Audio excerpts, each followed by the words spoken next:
Hidup dalam kemuridan. Kemuridan dalam keluarga rohani adalah pembapaan dan roh komunitas sepakat. Jadi ini adalah modul K1 atau modul kehidupan murid yang pertama. Kita akan lihat sekarang tujuan dari Training for Trainer K1. Ada dua tujuannya. Yang pertama, tujuannya adalah pemahaman terhadap konsep identifikasi konfirmasi aksi sebagai prinsip dasar pemuridan. Tentu Bapak Ibu Saudara sudah menyaksikan 3 buah klip IKA dari Bapak Elcid Basri, dan ini menjadi dasar buat pemuridan yang kita lakukan. Tujuan yang kedua adalah bagaimana kita bisa memahami esensi materi K1 dan cara penyampaian dengan konsep IKA.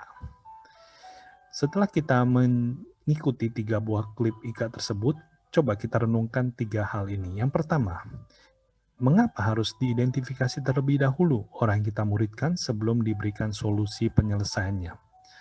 Bayangkan seandainya orang yang kita muridkan itu bukan orang Kristen baru, tapi dia orang Kristen lama yang sudah pernah mendengarkan kebenaran modul K1 ini. Kemudian kita sampaikan dengan begitu panjang lebar. Tentu orang yang kita muridkan itu akan sangat butuh kasih karunia, bukan? Untuk bisa mengikutinya semua penjelasan kita. Atau sebaliknya, kita menyangka dia adalah seorang murid yang sudah lama, ya orang Kristen lama, sehingga kita menjelaskannya hanya secara garis besar. Tapi ternyata dia adalah orang Kristen baru. Nah, tentu orang ini yang kita muridkan akan kehilangan banyak hal penting karena kita tidak menjelaskan dengan cukup detail. Oleh karena itu sangat penting untuk kita mengidentifikasi kondisi keadaan orang yang kita muridkan terlebih dahulu. Yang kedua, bagaimana kita bisa mengetahui bahwa pernyataan yang disampaikan oleh orang yang kita muridkan itu adalah isi hatinya dan bukan asal bicara. Nah, hal ini juga sama dengan poin ketiga yang perlu kita renungkan. Bagaimana tandanya supaya kita bisa tahu, kita bisa memberikan aksi kepada orang yang kita muridkan atau kita layani. Kedua hal yang terakhir inilah yang sangat membutuhkan kita akan pimpinan Roh Kudus. Seperti yang dijelaskan dalam klip identifikasi konfirmasi aksi, bahwa kebergantungan pada pimpinan Roh Kudus adalah hal yang utama. Demikian juga pada saat kita membina atau memuridkan dengan modul SPK K1 ini. Ada sebuah ayat firman Tuhan yang sangat baik, yaitu di Yakobus 1 ayat 5-8. Berbunyi demikian, tetapi apabila di antara kamu ada yang kekurangan hikmat, hendaklah ia memintakannya kepada Allah, yang memberikan kepada semua orang dengan murah hati dan dengan tidak membangkit-bangkit, maka hal itu akan diberikan kepadanya. Hendaklah ia memintanya dalam iman, dan sama sekali jangan bimbang, sebab orang yang bimbang sama dengan gelombang laut, yang diombang-ambingkan kian kemari oleh angin. Orang yang demikian, janganlah mengira bahwa ia akan menerima sesuatu dari Tuhan. Sebab orang yang mendua hati tidak akan tenang dalam hidupnya. Oleh karena itu, ayat ini sangat penting buat kita untuk muridkan. Seandainya kita akan membimbing seorang, baiklah kita sungguh-sungguh menyadari kita butuh pimpinan Roh Kudus, sehingga kita bisa minta hikmat daripada Tuhan dengan hati yang tulus. Ingat, firman Tuhan ada mengatakan jika kita meminta roti, masakan Dia akan memberikan kita batu. Jika kita minta ikan, masakan Dia akan berikan kita ular. Jadi kalau kita minta hikmat pada Allah, Dia pasti akan berikan. Nah, pada saat segala sesuatu yang muncul di hati dan pikiran, itulah suara Tuhan pimpinan Roh Kudus. Masalahnya adalah apakah kita bisa percaya. Oleh karena itu ayat ini katakan, hendaklah memintanya dengan iman. Mari kita bergantung pada pimpinan Roh Kudus, percaya akan pimpinannya, dan kita akan bisa memuridkan orang kita bina dengan modul K1 ini. Esensi dari materi K1, hidup dalam kemuridan. Kita akan lihat ada 3 hal yang akan kita bahas. Yang pertama adalah sasaran dari materi K1, kedua pendahuluan, Dan yang ketiga adalah isi materi K1. Kita akan lihat dari sasaran materi K1. Sasaran pertama adalah supaya peserta atau murid yang kita bina dapat memahami bagaimana hidup dalam keluarga rohani. Yang kedua, kita punya sasaran bagaimana peserta atau murid yang kita bina mulai memiliki sikap hati sebagai anak rohani terhadap Bapak rohani atau pemuridnya. Yang ketiga, kita punya sasaran peserta atau murid mulai membangun gaya hidup akuntabilitas melalui komunitas sepakat. Itulah 3 sasaran materi K1. Dan kita akan lihat sekarang pendahuluan. Dari materi handout yang Bapak Ibu Saudara sudah dapatkan dalam format PDF, kita akan mulai identifikasi dengan kita mengirimkan materi ini juga kepada orang yang kita bina, dan kita mulai bertanya dari bagian yang pertama, kalimat paragraf pertama. Tanyakan kepada dia, kapan ia mulai menjadi murid Kristus? Kemudian kita konfirmasi dengan kita menanyakan pendapat dia. Kamu sendiri merasa ada perbedaan apa sebelum menjadi murid Kristus dan setelahnya? Bagian dari aksi, kita bisa ceritakan kesaksian hidup kita pribadi. Bagaimana kehidupan kita berubah saat kita menjadi murid Kristus. Dan kita ingatkan bahwa itulah yang terjadi saat kita mulai mendengar dan mengikuti panggilan Kristus seperti modul S1. Kemudian kita akan melihat isi dari materi K1. Ada 3 cara hidup dalam kemuridan yang mau kita sampaikan dalam materi K1. Pertama, yaitu cara pertama adalah hidup dalam keluarga rohani. Cara hidup kedua dalam kemuridan adalah memiliki sikap hati anak rohani terhadap Bapak rohani atau pemurid. Yang ketiga, membangun gaya hidup akuntabilitas melalui komunitas sepakat. Kita akan lihat materinya. Kita akan lihat yang pertama, materinya yaitu hidup dalam keluarga rohani. Kita akan ajak orang yang kita muridkan ini untuk membaca bersama-sama ayat di Matius 28 ayat 19 sampai 20. Dan kemudian kita bisa tanyakan, menurut Anda apa hubungannya ayat ini dengan hidup dalam keluarga rohani? Biarkan orang yang kita bina menjelaskan dengan cara pikirnya berdasarkan ayat yang dibaca. Kemudian kita akan konfirmasi dengan bertanya pada dia, jadi bagaimana caranya menjadi satu keluarga rohani, ya, menurut dia, ya, setelah dia baca kebenaran ini. Nah, bagian kita adalah kita akan sampaikan aksinya, yaitu dengan kita menceritakan kesaksian pengalaman indah kita, bagaimana dalam satu keluarga rohani, dan sambil menjelaskan caranya yang tertulis dalam handout dan juga janji Kristus yang diberikan buat setiap anggota keluarga rohani atau setiap murid Kristus. Jadi kita perlu menceritakan bahwa ada hal yang indah saat kita hidup dalam keluarga rohani. Kemudian kita akan lanjut pada ayat berikutnya di Efesus 2 ayat 19.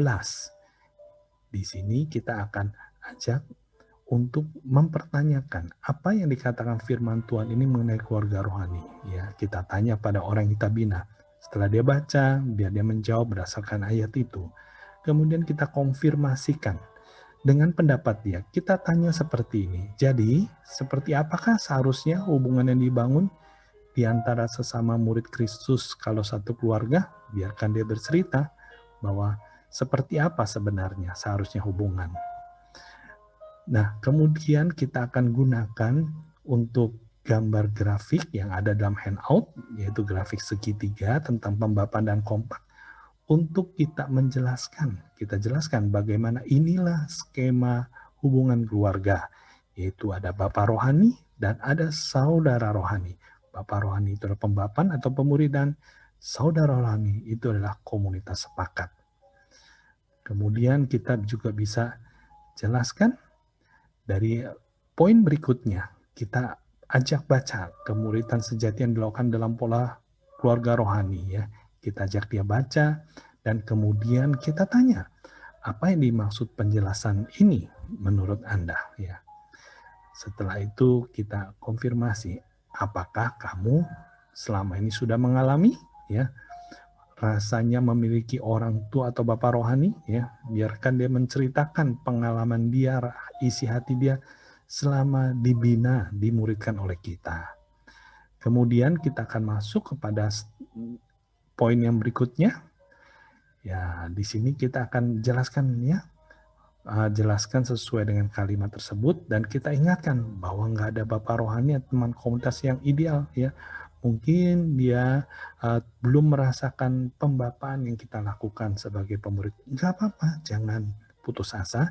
Kita jelaskan, ya memang saya belum sempurna, tapi saya juga sedang belajar. Ayo mari kita sama-sama belajar. Kamu belajar menjadi anak, saya belajar menjadi bapak atau pemurid. Dan nanti kalau kamu bertemu dengan saudara seiman yang menjadi murid juga, belajarlah untuk bertumbuh menjadi saudara, menjadi teman kompak yang tidak ideal, tapi kita punya pengharapan yang sama. Jangan lupa kita ajak diskusi ya, orang yang kita muridkan itu dengan poin yang tertulis di dalam handout ya. Jadi prinsip kemuridannya, dan coba kita tanya apakah dia sudah menemukan ya di hati bahwa sebenarnya pemurid itu adalah bapak rohaninya ya.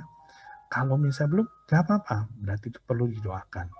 Dan kita juga tanyakan apakah dia sudah menemukan teman kompak, yaitu teman sesama saudara seiman yang juga sedang bertumbuh sebagai murid. Kita akan masuk kemudian kepada poin kedua, yaitu memiliki sikap hati anak rohani terhadap bapak rohani. Kita ajak baca di Filipi 2 ayat 22 ini. Setelah kita ajak baca, kita akan identifikasi. Kita jelaskan dahulu bahwa ayat Filipi 2 ayat 22 ini adalah Rasul Paulus sedang menceritakan diri Timotius. Nah, kita tanya pada dia, seperti apa sikap Timotius terhadap Paulus sebagai bapak rohaninya menurut ayat ini. Dan kemudian kita konfirmasi, nah apakah dia sendiri merasa perlu punya sikap hati seperti ini kepada bapak rohani, kepada pemurid, ya tentu kepada kita sebagai pemuridnya. Biar dia menjawab dengan sebenarnya sesuai dengan ayat ini. Kemudian kita akan ceritakanlah pengalaman kita, bagaimana kita juga menjadi anak rohani, dan kita belajar memiliki hati yang setia dan aktif berinteraksi. Dan itu ternyata menolong proses pemuridan yang kita pernah alami. Kita ceritakan supaya murid kita mendapatkan gambaran yang jelas tentang ayat ini. Kemudian kita akan masuk ke ayat berikutnya di 1 Tesalonika 2 ayat 11. Dalam tetap poin yang kedua, di sini kita juga akan ajak identifikasi dengan kita tanya dulu pendapat dia. Apa pendapat kamu tentang kebenaran ayat ini? Kemudian kita minta dia untuk cerita pengalaman, apakah kamu mengalami perubahan hati saat kamu mulai masuk dalam pemuridan ya? Apakah kamu mulai punya kehausan untuk kepingin tahu nasihat dari pemurid, itu dari Anda sendiri ya. Biar dia menjawab. Kalau memang ternyata mungkin dia masih belum merasakan kehausan, itu adalah proses. Itu adalah bagian yang kita tetap harus doakan. Kemudian kita akan jelaskan, ceritakanlah pengalaman kita, bagaimana saat kita punya hati yang haus, mencari bimbingan, nasihat dari orang yang memuridkan kita, itu ternyata sangat menolong kita, pertumbuhan kita sebagai murid. Biarkan orang yang kita muridkan itu mendapatkan gambaran tentang kesaksian hidup kita, supaya kalimat di sini itu benar-benar bisa menjadi nyata. Kemudian kita akan masuk sekarang ke poin yang ketiga, yaitu membangun gaya hidup akuntabilitas melalui komunitas sepakat. Kita akan ajak dia baca di Amos 3:3 menurut versi yang tertulis di handout, dan kita akan tanyakan kebenaran apa yang ada dalam ayat ini menurut kamu. Dan juga kita konfirmasi, bagaimana pendapat kamu tentang kebenaran ini? Nah, kita berikan kesaksian pribadi kita, bagaimana pentingnya sepakat untuk bisa tumbuh bersama. Sepakat dengan saudara seiman, sesama, supaya kita bisa bersama-sama bertumbuh. Ceritakanlah pengalaman kita. Kemudian kita ajak dia juga untuk baca Matius 18 ayat 18-20 dengan versi yang tertulis dalam handout ini. Itu tentang kuasa kesepakatan. Kita identifikasi lagi, kebenaran apa yang kamu lihat dalam ayat ini. Biarkan dia cerita. Dan juga kita tanya lagi, kamu pernah alami tentang kuasa kesepakatan ini? Dan jangan lupa kita ceritakan pengalaman kita supaya orang yang kita muridkan itu punya gambaran yang sangat jelas bahwa ternyata kuasa kesepakatan itu sangat luar biasa. Kemudian kita akan masuk kepada ayat berikutnya dari poin ketiga, yaitu ayat di Ibrani 3 ayat 13 sampai 14. Jangan lupa kita ajak baca, orang kita muridkan dari versi yang ada di handout. Dan kemudian kita tanya lagi, menurut kamu kebenaran apa dalam ayat ini? Dan kita konfirmasikan pendapat dia. Apa sih pendapat kamu? Dan jangan lupa setelah itu kita akan berikan kembali kesaksian bahwa ternyata saling menasehati sesama saudara seiman itu sangat menolong untuk kita menang terhadap dosa. Ceritakanlah itu supaya kita bisa berikan kesimpulan bahwa gaya hidup akuntabilitas ini sangat penting. Nah, kemudian kita bawa kepada penjelasan berikutnya. Kita ajak bersama-sama baca tentang syarat menemukan teman komunitas sepakat. Dan kita tanya kepada orang kita muridkan, apa kamu sepakat dengan penjelasan ini? Kalau sepakat kenapa? Kalau enggak kenapa? Biarkan dia cerita dari isi hatinya. Dan kita konfirmasi dengan cara kita diskusi. Oke, kalau kamu enggak sepakat, menurut kamu bagaimana seharusnya? Ya, kalau dia sepakat, oke. Berarti kamu setuju ya. Kalau buat yang enggak sepakat ya, kita perlu untuk ceritakan lagi ya tentang perlunya kita menemukan komunitas sepakat. Supaya orang yang kita bina benar-benar mereka itu terinspirasi dan rindu untuk menemukan teman komunitas sepakat untuk bisa bersama-sama bertumbuh di dalam pembapaan atau pemuritan. Jangan lupa di bagian terakhir kita doakan kebutuhan murid kita, yaitu supaya dia bisa menemukan teman kompaknya, supaya bisa bertumbuh dengan sehat dalam keluarga rohani. Oke, ini adalah ayat hafalannya. Matius 28 ayat 19 ayat 20. Kita ajak dia untuk menghafalkan supaya dia benar-benar tahu bahwa tentang pemuridan, kemuridan adalah amanat agung dari Tuhan Yesus sendiri. Jangan lupa kita mengirim renungan harian dari materi K1 untuk selama 7 hari untuk menolong orang kita muridkan semakin paham tentang kebenaran ini. Kalau masih ada pertanyaan, Bapak Ibu Saudara bisa mengikuti klinik SPK secara Zoom Live bersama tim pengajaran Abalov KTC JGC untuk modul K1 ini. Caranya bagaimana? Silakan klik di bit.ly/klinik SPK. Ini gratis. Selamat melayani dan selamat memuridkan, selamat menjadi Bapak Rohani. Tuhan Yesus memberkati.